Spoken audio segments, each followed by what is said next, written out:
তো এরপরেই আমরা চলে এসেছিলাম একটা রেসিডেন্সি রয়েছে এবং যেখানে 1857 যে ওয়ারটা হয়েছিল সেই ওয়ারের সময় এখানে অনেকটা বেশি এফেক্ট হয় এবং অনেক জায়গায় ক্ষতিগ্রস্ত হয়েছে, অনেক কিছু ভেঙেও গেছে।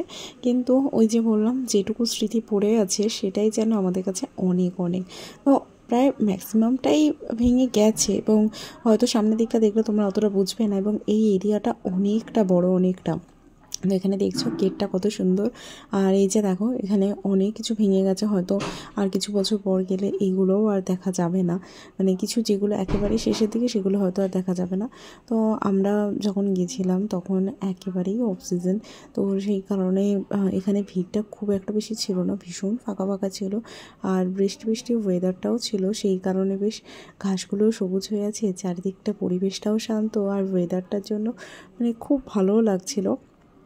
আমরা ঠিক করেছিলাম যে আমরা প্রত্যেকটা জায়গায় ঘুরে ঘুরে দেখবো, প্রত্যেকটা যেরকম বিল্ডিংগুলো রয়েছে সেগুলো সবই দেখবো, কিন্তু অ্যাট লাস্ট সব ঘোরা সম্ভব হয়নি, কারণ এমনিই বলছিলাম বিকেল হয়ে গেছিলো, সন্ধে হয়ে আসছিলো বলে আমরা সেখান থেকে বেরিয়ে গেছিলাম। তো দেখো যেটুকু পেরেছি তোমাদের সাথে শেয়ার করার চেষ্টা করছি। এখানে ও আগে আগে যাচ্ছে, আমি পিছনে ভিডিও করতে করতে যাচ্ছি, এগুলো একটু পজ করে তোমরা দেখে নিও। এখানে কিছু হিস্ট্রি বা টাইমিং এগুলো সমস্ত কিছু লেখা আছে। আর দেখো কীরকম মানে পুরনো সমস্ত কিছু, ওপরে ছাদগুলো মানে প্রায় ভেঙেই গেছে। আর এটুকুই রয়েছে আর কি, তাও দেখো অনেকটাই খারাপ অবস্থা হয়ে গেছে। আর 1857 ওয়ারের সময় অনেকটা বেশি সেগুলো ভেঙে গেছিলো, আর বাকি তো সময়ের সাথে সাথে আর কি নষ্ট হচ্ছে। তো যাই হোক, আর এখানে খুব সুন্দর সুন্দর ব্যাকগ্রাউন্ডে, মানে যারা ক্যামেরা নিয়ে যাবে তাদের জন্য খুব ভালো ভালো ফটো উঠবে। আমি নর্মাল ফোনেই যে ফটোগুলো তুলেছি সেগুলোই এত সুন্দর এসেছিলো। আর এত ফটো তোলার জায়গা, যে কোন জায়গাটা ছেড়ে যে কোন জায়গায় দাঁড়িয়ে ফটো তুলবো আমি সেটাই বুঝতে পারছিলাম না। আর তবে তার মধ্যে একটু একটু সন্ধে হয়ে আসছিলো, তো সেই কারণে ভাবছিলাম যে ইস এতটা বড় জায়গা, কেন আরেকটু আগে আসলাম না, কেন আরেকটু সময় নষ্ট করলাম ওই দিকে, কারণ এই দিকটা আসার আমাদের কোনোই প্ল্যানই ছিল না, এটা একেবারেই অড রুট। আর আমরা এখানে ভেবেছিলাম প্রথমে যে মেট্রো রাস্তা আছে, আমরা গুগলে সেটাই দেখেছিলাম, কিন্তু মেট্রো রাস্তা হলেও সেই রাস্তাটা অনেকটাই হাঁটা রাস্তা আছে, মানে মেট্রোটাও এখান থেকে বেশ কিছুটা দূরেই। তো আমরা সেই কারণে একটা অটো নিয়ে এখানে এসেছিলাম প্রথমে। তো তারপরে যাতে আমরা কাছাকাছি একদম নামতে পারি এবং ফেরার সময় আমরা মেট্রো করেই ফিরবো।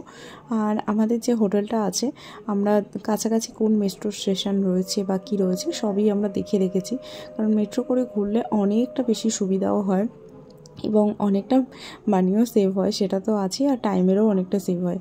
তো দেখো এখানে সমস্ত কিছু যেটুকু ছোট ছোট জিনিস আছে সেগুলো তোমাদের সাথে তুলে ধরার চেষ্টা করছি। এবং সন্ধ্যেবেলা হওয়ার পর এখানে এই বাড়িগুলোর ওপর যখন আলোগুলো পড়ে না, খুব সুন্দর লাগে, এটা প্রায় সেই জেলখানার মতন দেখতে লাগছে। তো এখানে গাইড থাকলে খুব ভালো সুবিধা হতো। অ্যাকচুয়ালি এগুলো কী জিনিস বা কী হিসাবে ব্যবহার করা হতো সেগুলো কিছুই বুঝতে পারলাম না, শুধুমাত্র ওই একটু দেখা আর কি। তো তোমরা যদি কেউ জানো তাহলে কিন্তু আমাকে অবশ্যই কমেন্ট করে জানিও। দেখো কতটা এরিয়া রয়েছে, মাঝে মধ্যে না গা ছমছমও করছিল, ভাবছি এতটা ভিতরে কেউ নেই, মানে বলতে গেলে হাতে গোনা মাত্র কয়েকজন রয়েছে। আর তোমরা এই হিস্ট্রিগুলো পারলে একটু পজ করে পড়ে নিতে পারো, এখানে তোমার হিন্দি আর ইংলিশ দুটো ভার্সনেই লেখা আছে। আর দূরে দেখো এটাও প্রায় মানে ছাদের কিছুই নেই, তো এমনি যে এগুলো রয়েছে এগুলো মনে হচ্ছে কোনো ঘর হিসাবেই ব্যবহার করা হতো, মানে আমার তো সেরকমই মনে হচ্ছে আর কি এখানে। তো তোমরা দেখতে থাকো, তোমাদের কেমন লাগে তোমরা কিন্তু অবশ্যই জানিও। আর লখনউ গেলে এই জায়গাটা কিন্তু ঘুরতে ভুলো না। আমাদের লিস্টে আরও একটা রয়েছে, সেটা আজকে আর যাওয়া সম্ভব হবে না, কারণ অনেকটাই সন্ধে হয়ে গেছে এবং সন্ধ্যাবেলা আরও কিছু প্ল্যান আছে, তোমাদের তো বলছিলামই। তো সেই কারণে সেটা আমরা এখনও একটা দিন এখানে রয়েছি, তো ভাবছি আগামীকালই সেখানে যাব এবং তোমাদের সাথে অবশ্যই আমি সেই ভিডিওগুলো শেয়ার করব। এখানে দেখো বৃষ্টি হয়েছে এবং রিসেন্ট খুব ভালোই বৃষ্টি হচ্ছিলো বলে একটু শ্যাওলাটা বেশিই পড়ে আছে। আর দেখতেই পাচ্ছ এখানে কেউ নেই, পুরো ফাঁকা এই জায়গাটা। তো আমরা দুজনেই এই জায়গাটা ঘুরছি, আর ওইদিকে কয়েকজন আর কি লোক রয়েছেন। তো তোমাদের কেমন লাগলো এই জায়গাটা অবশ্যই জানাবে। আর দেখো এখানের এই বিল্ডিংটা, এটা আমরা একটু উঁচুতে এসেছি আর নিচটা দেখাচ্ছি তোমাদেরকে। দেখো এখানে দেখতে পাচ্ছ তোমরা অনেক অনেক ভেঙে চলে গেছে এবং স্ট্রাকচারটা অ্যাকচুয়ালি কী ছিল সেটা খুব ভালো করে সামনে থেকে না দেখলে বোঝাও যাচ্ছে না যে অ্যাকচুয়ালি কী জিনিস ছিল।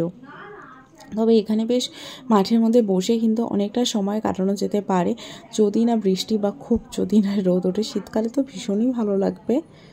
তোমরা কারা কারা এই জায়গাটা ঘুরেছো অবশ্যই কিন্তু আমাকে জানাবে। তো এখন আমাদের এবার বেরিয়ে যাওয়ার সময় হয়ে এসছে, তো বুঝতেই পারছো প্রায় অন্ধকার অন্ধকার হয়ে আসছে।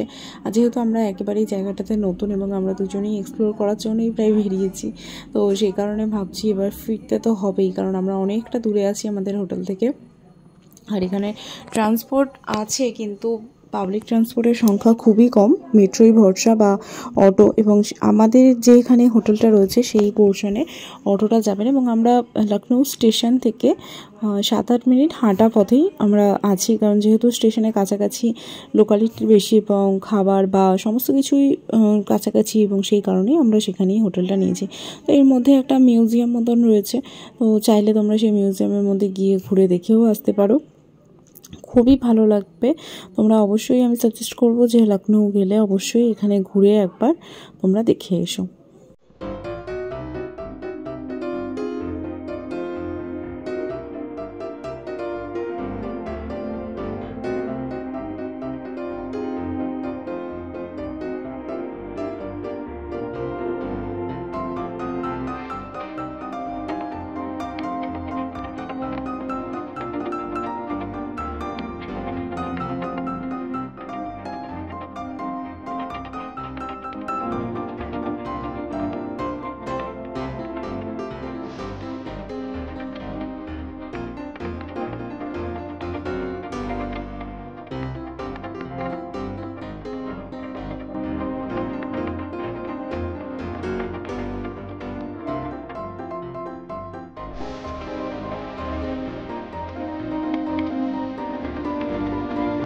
বলছিলামই যে আমরা লখনৌটা এক্সপ্লোর করছি, তো সেই কারণে এসে একটু রেস্ট নিয়ে আবার আমরা সন্ধ্যাবেলা বেরিয়ে পড়েছিলাম। একেবারে লোকাল মানুষদের মতনই আমরা বেরিয়ে পড়েছি, এবং লোকাল যদি আমরা না বিহেভিয়ারটা করি না এখানে, সত্যি বলছি, একটু ট্যুরিস্ট বুঝলে ওরা মানে অটো চার্জ বা কিছু চার্জ তো বেশি নেয়, সেটা অবভিয়াসলি সমস্ত জায়গাতেই হয়ে থাকে। তো যাই হোক, এই বাজারটা, এই মার্কেটটা ভীষণ বড় একটা মার্কেট, এবং এই মুহূর্তে আমার এই মার্কেটটার নাম মনে পড়ছে না, তবে লখনৌ স্টেশন থেকে 10 টাকার অটো করে একটু এগোলেই এই মার্কেটটা পড়ে, এবং এই মার্কেটে অনেক সুন্দর সুন্দর রেস্টুরেন্ট রয়েছে এবং সমস্ত কিছু, যেমন আমাদের স্প্ল্যানেড মার্কেটটা, মানে এই মার্কেটে আসার পর মনে হচ্ছিলো আমরা যেন স্প্ল্যানেড মার্কেটেই ঢুকে গেছি। আর আমরা অ্যাকচুয়ালি এখানে কাবাব খাওয়ার জন্যই এসেছি, কাবাব আর বিরিয়ানি। এই যে এখানে তুন্দে কাবাবি যেটা রয়েছে সেই জায়গাতেই আমরা ঢুকবো, এবং আমরা ইউটিউব থেকে এটা দেখেছিলাম, এখানে অনেক সেলিব্রিটি এখানে এসে খাওয়া দাওয়া করেছে। তো আজকে খুব ভিড়, কারণ কালকে রাখি আছে, সেই উপলক্ষে আজকে এখানে মার্কেটটা ভীষণ ভিড়। তো আমরা এখানে গালৌটি কাবাব নিয়ে নিয়েছিলাম, এবং গালৌটি কাবাবের সাথে এভাবে এখানে পরোটাও দেয়। আর গালৌটি কাবাবটা আমার পার্সোনালি একটু খুব একটা ভালো লাগেনি, কিন্তু এখানে বিরিয়ানিটা ভীষণ ভীষণ ভালো লেগেছে। তবে গালৌটি কাবাব খুব ফেমাস লখনৌতে।